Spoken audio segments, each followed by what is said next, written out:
Hi everyone, welcome back. We're going to be solving another question in today's video, and we have 9 to the x plus 9 to the x plus 9 to the x is equal to 99. We have to figure this question. So as we can see, we have 3 9 to the x, which we can write it 9 to the x times 3 is equal to 99, or the other way is to factor the 9 to the x, which will be 1 plus 1 plus 1. That's going to give us 3, which is what we have in here, just different way to get to this. So we're going to divide 3 on each side of the equation. We have 9 to the x on the left side and 99 divided by 3, which is going to give us 33. So common way with these kind of questions, we have x to the exponent. We're going to go with the log on each side of the equation. So we have log of 9 to the x is equal to log of 33. From the laws of the logarithm, we know when we have log of a to the b, this b likes to go into the back of the log, so this will be equal to b times log of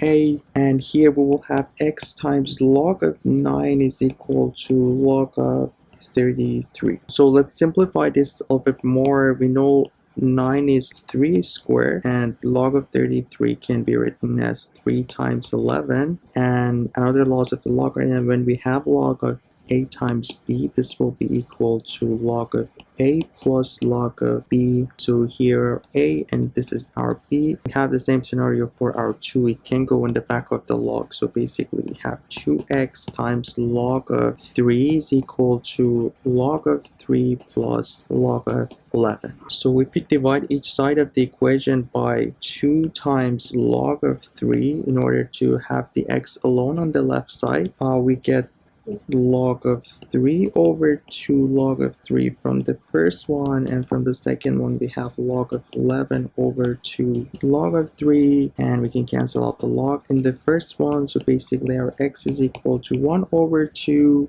plus 1/2 of log of 11 over log of 3. And from the laws of the logarithm, we know when we have log of a over log of b, this can be written as log base b of a, which is the case in here, and our final answer can be written as 1/2 plus 1/2 of log base 3 of 11. And if we use a calculator to figure out the value of log base 3 of 11, it's going to give us 2.18 if we want to go with 2 digits after our decimal point. So also we can factor 1/2 in here, which will be 1 plus 2.18, and basically we have 1/2 times 3.18. If we calculate this one, we're going to get 1.59.